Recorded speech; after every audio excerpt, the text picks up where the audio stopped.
Gather round. It's time for your Real Estate Chalk Talk with the Hittner Group. Listen closely as your coaches discuss the culture, the economy, and the political scene, and how it affects your home and your real estate investments. Real Estate Chalk Talk is where you learn the science of buying and selling real estate and the art of living in your home. Your education begins in 5, 4, 3, 2, 1. Hey there, welcome to the program. This is your Real Estate Chalk Talk with the Hittner Group, hittnergroup.com. 612-627-8000. That's 612-627-8000. Tom Michaud sitting in for Calvin, who is... I'll give you all the updates. That's right. Mortgage updates from Tom Michaud, the Carpet King. Love to have the conversation. Anyhow, Calvin's on vacation. Got married, actually. He's on his honeymoon. That's good for him. That's fun. That's it was wonderful. a fun wedding. Yeah, it was very fun. It was a really good time. Anyhow, here's the week's info, just for those who are interested in real estate. You might as well say 7,300. It's 7,291. 7,300 homes on the market. Beginning of the year, we started with 5,400. So we are up 1,800, almost 1,900 homes that our inventory has increased. So plenty of houses to look at. 25 days on the market for those that have sold, so that we've got good activity. They're moving through normally, quickly. The properties that haven't sold, average days now is still hovering around 60, just under 60. So if your property is not well prepared, it's going to sit there. If it's well prepared and priced correctly, it's going to sell. It's as simple as that. New listings this week, 1,400 new listings coming on the market this week. New closed. Okay, so I was talking about the 100 Peninsula Road in Medicine Lake. The Luxury Lakes Home Tour. I don't know how many homes are going to be on that tour, but That's an open house tour this weekend. open house tour on this coming weekend on the 17th. It's a 5-hour. Oh, the 17th. Yeah. That's my birthday, you know. Yes, You're I gonna know. be working on my I'm birthday? working on your birthday. And it's a 5-hour deal. So it's from noon to 5. Oh, wow. So, and we have a big property. So I tell Sheila, I said, you got to come with me. I mean, I need two people there. Maybe you'd want to come and help. I need On two your birthday. people there because it's just big. So, It's just noon big. to 5, I think I have a hockey game with Keith. Well, she says we have someone coming to use the pool on that day. Oh. So there's someone coming At your own home. At our So own you home. rent out your pool. Yeah, so they're coming to do the pool, and they're going to be done at 3. So she's out because it's a long rental. Well, hopefully you sell the property before that, and you don't have to deal with it. Hopefully Medicine so. Lake, Yeah, I'll get $1.5 million. one of the Medicine team Lake. members that come with me. $1.5 million on Medicine Lake. I got this 100 thing coming back on the market I want to talk about What a is little it? bit. It's in Oliver Avenue South, 5413 Oliver Avenue South. Okay. We sold the property in a home inspection, fell apart. The buyer didn't want to purchase the house anymore. Okay. A little bit of an issue in the basement that we addressed, dealt with it. Tore Okay. a wall out. There was some poor grading on the exterior. If you know, South Minneapolis Built on a peat bog. that, and it's also built in 1943, and they didn't have drain tile systems. So unless somebody has put a drain tile system in these homes, they don't exist. Right. That's very common. And so you're managing water on the exterior of the home as opposed to managing it interior with drain tile system, sump pump, basket, sump pump, things like that. Yeah. So instead of just burying our head in the sand and acting like nothing happened and putting it back on the market, we had some of our guys come in, and actually Calvin's company helped out to get it put back together, the Flex Home services. property services that he has. And we tore the wall out, we opened it up, and it was substantially dry. So we were like, dang it. Yeah. There was a little bit of moisture there, but nothing drastic. It wasn't like a flood or... How was it detected then? They use a little poker. They stick a thing in there, and they're like, oh, there's a little elevated level of moisture here in this wall. Another thing that we have here is high humidity levels and lower levels for one, and then also just we have high humidity days too in Minnesota, and when it's raining outside, it's very common. So the moisture reading was one that they were concerned about it, and ultimately the buyer chose not to move forward with the property. So we tore the wall out. We did preparation on the wall. We had landscapers out there. We put in some all-new building materials on that area. Of course, it's right at the front where the stoop is and all that. So they regraded everything. The house is cute as a button. that area of town, right off Penn and 54th. It's very popular. There's some cool restaurants and hardware store, all this stuff very fun. in southwest Minneapolis. So it's a popular neighborhood just south of the lakes there. And it's $600,000, $599,900. It's 4 bedrooms, 3 bathrooms, and a 3-car garage. 3-car garage is like unheard of. It actually has an attached garage on the back. Through the alleyway, you are driving in, so you have a 1-car attached garage, and then you have a really big 2-car that was built, newer than the home too.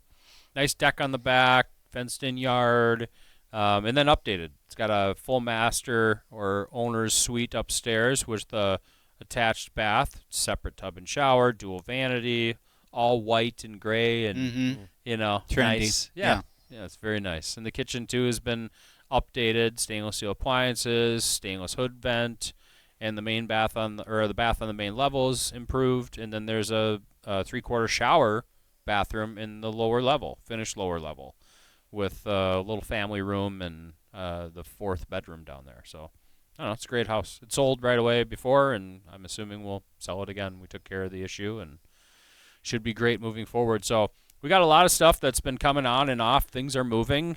Good, clean, move-in ready homes will sell in multiple offers if they're priced appropriately in great locations.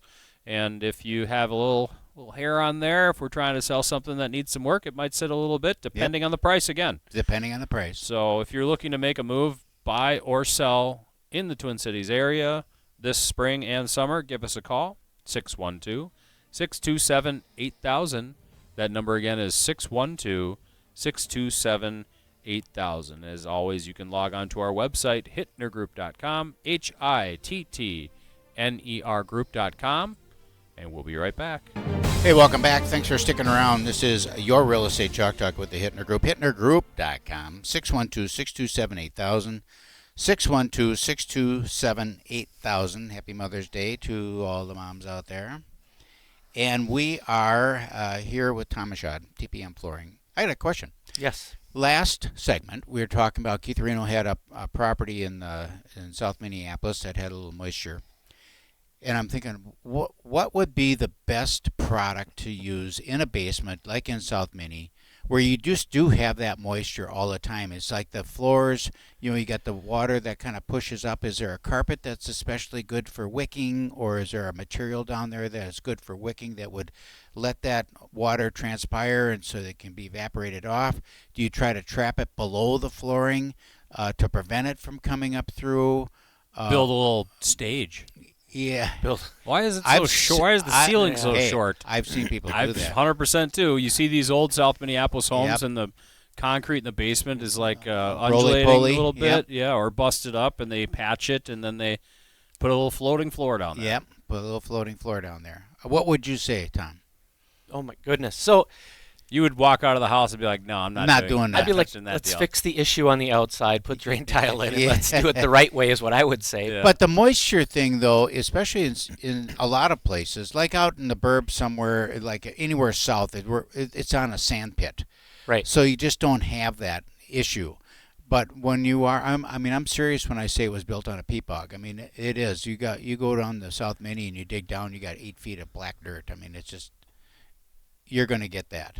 So there's no way you're getting away from the water. And you can tile it, but you still have your whole floor surface that is not tiled, and it maybe doesn't drain all that. Well, you're going to have some of that water perking up through that concrete because concrete's porous. Yes. Or you have the static pressure. That's what's pushing it up. Or the static pressure is pushing it up. So is there a flooring? Really, let's be honest, no. I mean, because if there's a static pressure coming up, as soon as you cover it, that kind of makes the issue a little bit worse, right? Oh, really? Because it's stuck there. So you're trapping it. Yeah. So if you have a floating floor, you hear the LVPs, LVTs, it's waterproof. Mm-hmm. Well, that's from the top down. Because all of these products have a pad that's attached with adhesive. And it's all water-based adhesive. So it doesn't have that smell. Mm-hmm. So as soon as you put it in and water gets to the pad, that could start to wreck that a little bit from underneath. Okay. So yes, it's waterproof from the top down. You spill your coffees, you spill your waters, you do that, you can wipe it up and you're fine. But if it's coming from the bottom up on the concrete, you've got other issues. That's why whenever I walk into something like that, if it's wet. It's like, what's making this wet? We got to figure it out. Is it the outside or the inside? And I tell my customers, we can cover it, but I think you need to take care of the issue. You know, if it was my house, I'd want to figure out what is truly causing this thing. Put in the drain tiles. I had to do that in one of my houses that I had, just so I could force that out. Then as soon as you do that, if you get a dehumidifier or something like that in the system, put in carpet, put in LVP, you're not going to have an issue if you take care of the issue. Another question I have for you, and that is the benefits of a solid wood floor, like real old-time wood floor, versus the new, vinyl planks or the new laminated, wood-looking. Are they even wood? No, they're not. They're not even wood, no, right? No. It's printed It looks like it. It's a picture that they put on top of the thing, and then they put all these coats on it to protect it. Okay. Yeah. So let's just talk about durability. So we've got, like Keith, you got a big dog, with long toenails and all that stuff. So talk about someone that's got, a Burmese mountain dog or That's what I've got. Is that what you have? No, I have a Shepherd Lab mix. Oh, I got a Burmese mountain dog. Do you really? Oh, yeah, it's a big one. Oh, God, I love those dogs. Trashed my wood floors. Okay. Trashed them. I had them completely redone because we didn't have any dogs. And then my wife says, I want a big dog. A Burmese. And now we've got 2 of them. Oh, my God. Oh, my I got to come visit you. So, yeah. Keith wants to. I want 2 of them. Oh, what would you say? I'd train them well. They're going to trash your wood floors. Okay. There's no doubt about it. You might as well have a cow in your backyard, too. Oh, I'm putting in a big fence, too, right now for them and all that stuff. But, okay, so real wood floors, love them. Absolutely love them because you can sand and finish them multiple times. They look brand new as soon as you're done. If you got the big dog, they're gonna not indent them, right? Scratch them, things like that. You can keep redoing them, or you're gonna have to wait, like I'm doing. Eventually, unfortunately, my dogs will die, and I will be torn apart when that happens. But I'm not gonna redo them now because they're just gonna trash them. Wreck them again. Yeah, but now if you didn't have a big dog, you got little dog stuff like that, your floors are usually fine. You can sand and finish them. We can buff and coat them. Some of those little dogs, years. though, with their sharp little nails. You can see that more. You go in there and you're like, God, look at all those tiny little scratches everywhere. Especially when the sun comes flying through. You're like, what? Just what the happened? right angle. Yep. What happened here? But wood floors, I actually love them. Now I've had both LVPs, LVTs, and wood floors. The LVPs, they're still going to scratch. So it takes a little bit more. Let's just because they have all these special coatings that they put on there. However, like if you ever get a piece of gravel sand underneath a chair and you pull that chair, what just happened? Yeah. Now I can hide that because what you're seeing is the color variation. Is what happens. So you can get these pens or whatever and darken it up, do it, and it kind of disappears. Right. Scratch is still there. So they both are going to scratch, and I always tell the customers, like, is it? Do you want the budget? Are you looking for waterproof? You're looking for how are we living in this house? Yeah. Because the price point is a big, it's a big stick sometimes. So is the wood real wood significantly more expensive than these products? 2 or 3 times. 2 or 3 times. Okay. Yeah. So the new woods that go down, the old ones were not tongue and groove, right? They were like board up against board. Depends. So we're pulling apart stuff in St. Paul, Minneapolis, and matching, and we got stuff in the middle of the floor that's wrecked, and we'll pull them out in tongue and groove. So it all depends on how old these are. Some of these are just you walk in and go, these floors are gorgeous, and they've been covered with carpet for years. Yeah. It's like, let's rip this carpet up and or enjoy you're coming this. into some houses and you're putting carpet over the wood floors. Oh, yes. You've recently done for me in a project. And I was like, what? But I got it. They were like, well, let's just we want to live in these bedrooms. Yeah, a little bit differently. And eventually we'll pull this up, and the wood floor is gorgeous. With little kids and stuff. I get it. With the wood floors, I'm curious about what you guys do. Because I'm going to get mine refinished, and I'm in the same boat where I have 3 children and a dog, and at some point I'm going to refinish those floors. I still have mess from when the previous owner refinished the floors. If I go into like an upper cabinet or look on top of my cabinets, it's like there's sawdust from when they refinished these floors. Is this just super messy and they can't contain all that, or what? So we do have these. They call dustless systems. They're not dustless, no, because it's so fine. Yeah. But they're all attached to all these vacuums, and it's wonderful. However, you're still going to get some dust in there.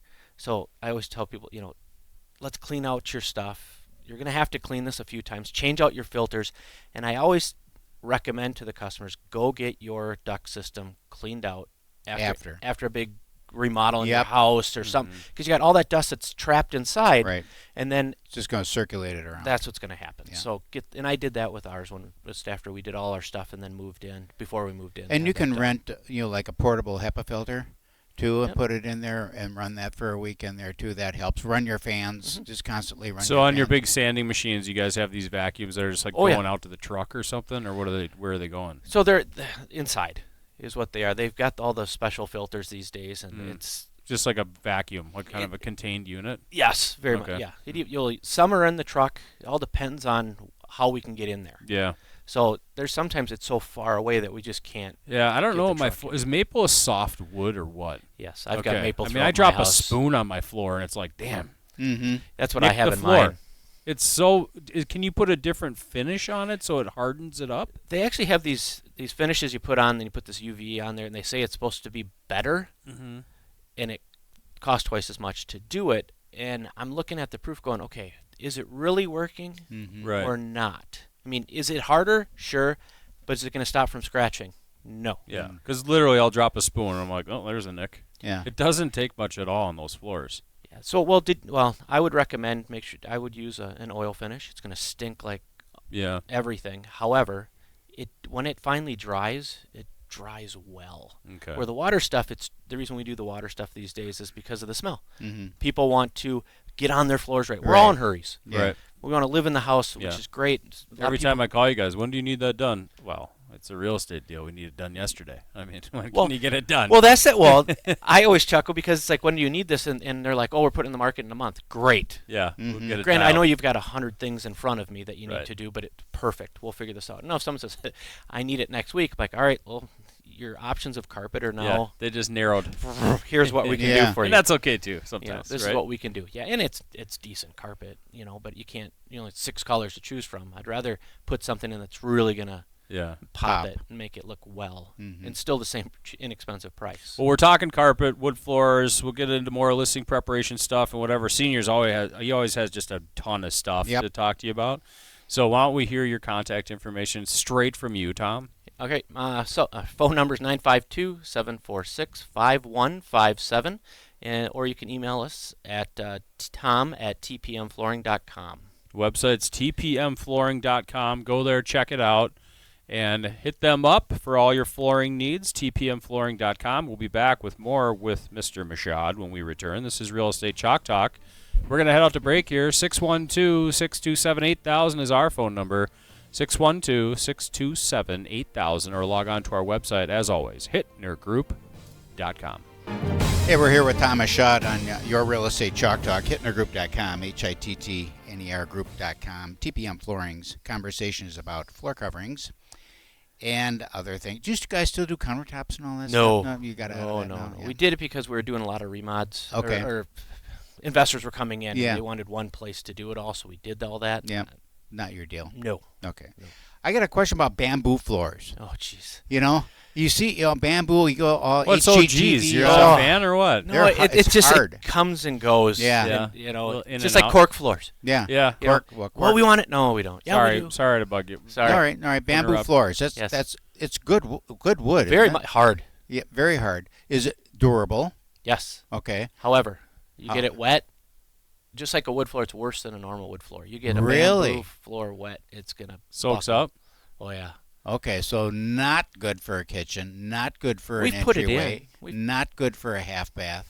The entryway is where it's at. I mean, in our area here in the wintertime, my whole main level is hardwood aside from my office, which is carpet, and then the back hallway is slate, where you're mostly coming in if you don't have a garage full of toys that you don't park your car in like I do. Mm-hmm. But I have a lot of toys in there, so I park in the driveway. So we use our front door pretty much exclusively. We don't even go in and out of the garage.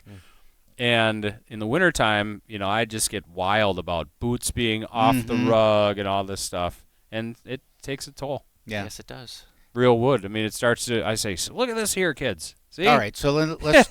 I want to talk about this then. So, all right. Forget about budget. Shut up. All right, budget. There's unlimited budget, so you don't have to consider it. What, in your opinion, then, would be the best floor in Keith's situation? So you're coming in maple floors now. gets damaged, high traffic area, what would be your option for a replacement on that? If you wanted to have wood, and the reason I ask this question is because we have a property in Lakeville that had a fire, and so they're redoing the whole property. He's got 2 German Shepherds, and he said, I'm just going to put tile in the whole house. Yeah. And it's like, that sounds like a lot of tile. Well, not only that, but it may be good for you, but when you go to sell it, people are going to go in there and go, ooh, that's still a lot of tile. Yeah. Well, I see that down in Florida, Arizona. And I'll let you answer. Don't you have some tile? No, I've seen these. You have a lot of tile, Senior. Holy crap, it's marble. I have marble. Yeah, oh my God. But the tile that looks like wood floor. Yes. So that type of porcelain. Stuff, is that what it is? Yes, it is. Yep. Is that pretty? That's got to be durable. Very you can durable. Scratch the hell out of that too with a rock. Get it all wet. Get it. Yeah. All, right. Snow, everything. So it's very durable, no doubt about it. That's when you start talking that the money doesn't matter. We're trying to redo it. Then you got to pull in the designers. You really got to look and say, how is this going to work? How's this going to look? So we've done a ton of tile on some of these places, and it's gorgeous if done well. I went into a house. We showed a house, and it was owned by Russians. They're Russians, and like just in from Europe. Right? Why is this relevant? Well, because they had porcelain floors in the whole house, and it looked like wood, and you almost had to get down on your hands and knees and touch it and feel it with the coolness to know that it was not wood. It was gorgeous. Yep. So there you're probably having like tight grout lines in very that much so. type of application. Yep. What about your underlayment? Is it floated, or are you putting it on a wonderboard, or what are you doing? Depends on the situation. So old school is always it's when it's done well, meaning mud set. Yeah. Right. When that's done well, it just lasts forever. Okay. Absolutely forever. But there's timing, there's cost, and everything else. Forget the cost. Yeah. We're going best. So we've done both are great. Okay. Both are great. The biggest thing you're dealing with is the deflection of the floor. Right. Mm-hmm. So you need an 1.5 inch period of a subfloor before your tile goes in, so the grout lines don't crack and all that other stuff. Right. So as long as we get there, it doesn't really matter as long as you have your that's basic done well. plywood subfloor on a main level. Yeah, you got to do something. Yeah. So, and there's great products out there these So days. you would put a wonderboard or something like that on top, or float it. Yep, one or the other. Yeah. Yeah, both are fine. There's pluses and minuses to both. It doesn't, as long as it's done well, it's going to last. It's just going to last. So I'm not opposed to tile on entryways at all. Minnesota, we got used to not on entryway. I'm thinking, but whole main, like for him now on an entryway, could you cut that out and put? But you're going to have an elevation difference. Well, we can build stuff up. We can do things to get there. Like if you go into our house. So when you helped me buy the house I'm in now, well, all of my houses you've helped me with, they had in their kitchen like wood floors, but then part of it was like carpet because they had like a couch in there and a TV and that stuff. We ripped that out and laced in all the wood floors so it looked like it was always that way.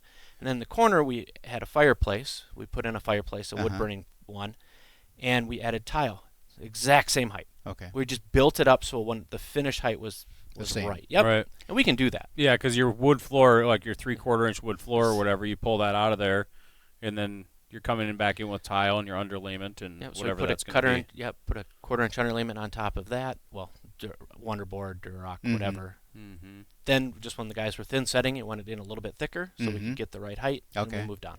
So another question then I have, you indicated to it as thresholds, and like between, because sometimes you'll have an area where you didn't have wood and now you're having wood. Maybe it's in an older house like the one that he has in southwest Minneapolis.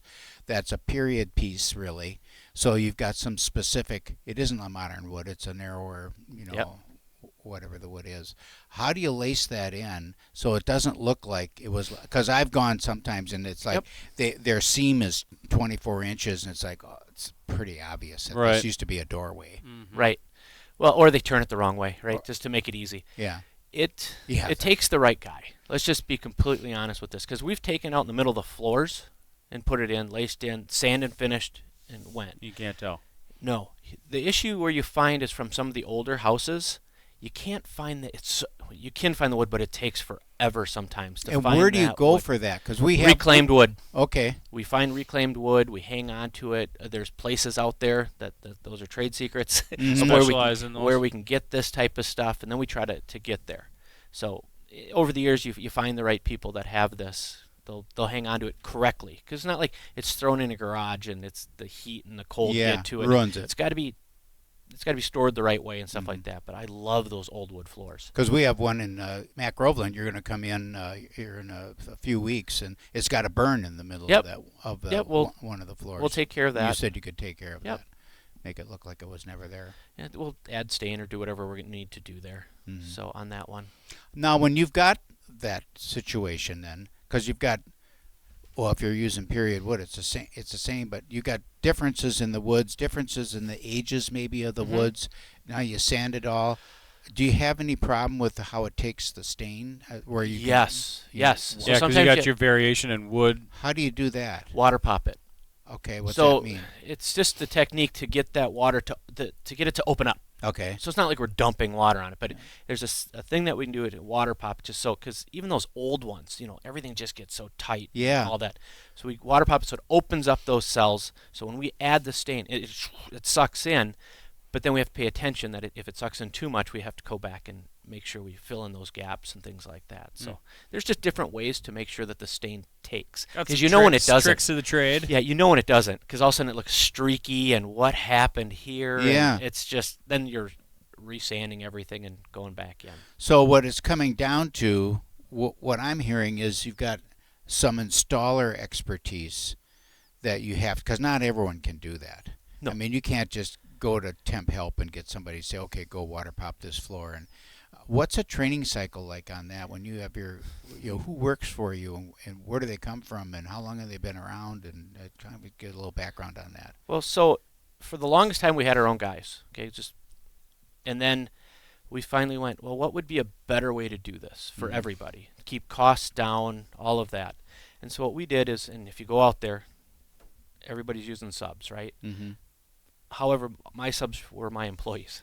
It worked for me one time, and I was like, "Do you guys want to go on your own?" Mm-hmm. Because they like, if they own their own company, they can make their own schedule. Right. But they can also make a little bit more money. If they can do it well the first time, get it done, it's great. Mm-hmm. So all of them, it took over a few years. They all went on there, and I still use all of them, which is wonderful. So these guys have all been trained well. A lot of them were ex-union guys, so they went through that training. Other guys, they've just learned. They had someone that taught them on the job for like an years. apprentice. Yeah, for years to learn these types of things.